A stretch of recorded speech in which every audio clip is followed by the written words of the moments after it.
Assalamualaikum warahmatullahi wabarakatuh. Kami dari kelompok 8 ingin mempresentasikan tentang penemuan kebenaran yang dibikin oleh Dimas Aditya Ferdiansyah dan Afran Afandi Permana. Ya. Definisi kebenaran. Kebenaran adalah suatu kata yang berasal dari satu kata yaitu benar.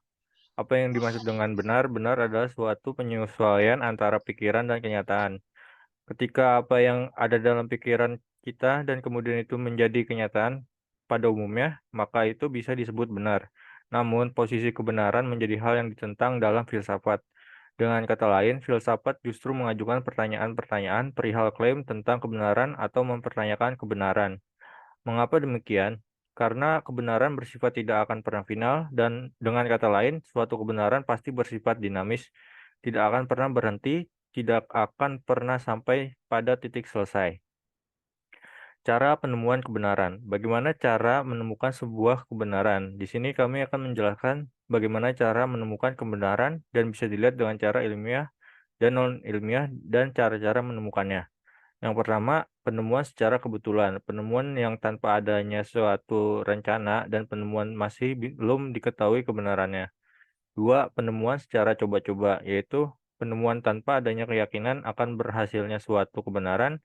Ada aktivitas untuk mencari kebenaran tersebut tetapi masih untung-untungan dan penemuan ini memerlukan waktu yang lama karena tidak ada rencana. Tiga, penemuan otoritas, yaitu orang-orang yang mempunyai kedudukan yang tinggi atau kekuasaan yang tinggi atau orang yang mempunyai meskipun pendapat tersebut masih tidak dapat diketahui kebenarannya tetapi masih bisa saja berguna bagi orang-orang yang menyaksikannya.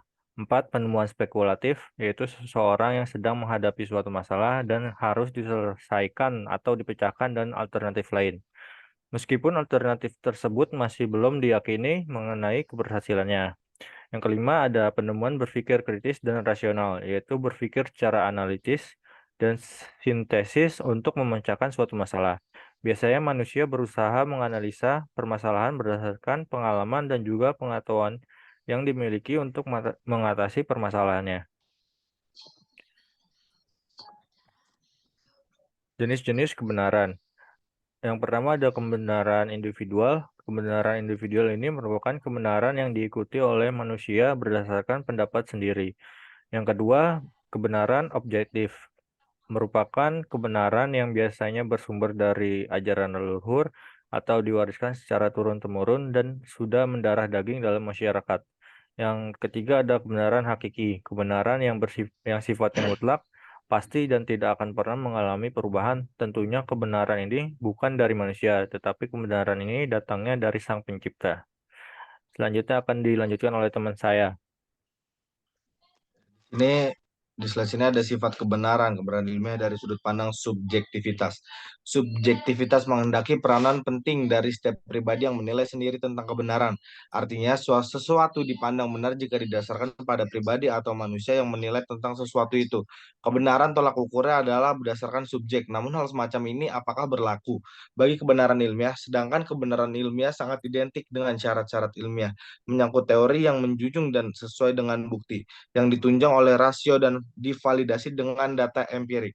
Sifat rasional dan teruji bagi kebenaran ilmiah menghendaki adanya kebenaran hanya sesuatu yang dapat dilakukan atau dilogiskan dan dapat teruji. Berarti kebenaran ilmiah sangat menolak dengan kebenaran mutlak sebab kebenaran ini kaitannya dengan kebenaran yang datang dari Tuhan bersumber dari wahyu yang mengikat. Kebenaran yang rasional dan teruji akan hanya mampu memaparkan hal-hal yang empiris. Slide selanjutnya. Kebenaran ilmiah dari sudut pandang objektivitas. Kebenaran ini ia sebut dengan kebenaran dasar yaitu ada hubungan antara subjek dan objek.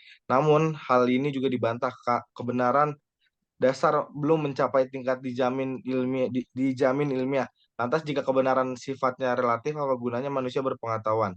Untuk menjawab pertanyaan ini, perlu diingat kembali tentang teori pengetahuan. Teori-teori itu dapat menjadi acuan bagi kebenaran ilmiah. Inti dari kebenaran ilmiah adalah penjelasan tentang objek seperti apa adanya tanpa ada pengaruh sedikit pun oleh keadaan subjek. Objek dijelaskan dibuktikan dengan nyata dalam keadaannya tanpa ada manipulasi atau perubahan tanggapan dari subjek.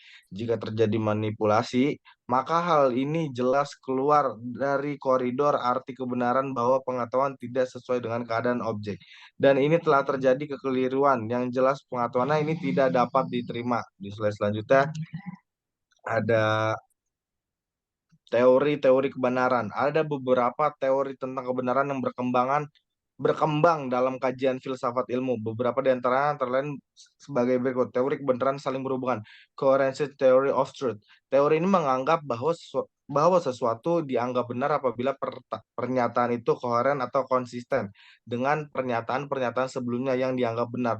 Proporsi cenderung benar jika proporsi tersebut dalam keadaan saling berhubungan dengan proposisi proposisi lain yang benar atau makna yang dikandungnya dalam keadaan saling berhubungan dengan pengalaman kita. Di slide selanjutnya, dua, di sini ada teori kebenaran inherent pragmatis dalam kurung inherent theory of truth. Teori ini berpandangan bahwa sesuatu dianggap benar apabila berguna. Artinya kebenaran suatu pernyataan bersifat fungsional dalam kehidupan praktis. Ajaran pragmatisme memang memiliki banyak corak variasi, tetapi yang menyamakan di antara mereka adalah bahwa ukuran kebenaran diletakkan dalam salah satu konsekuensi.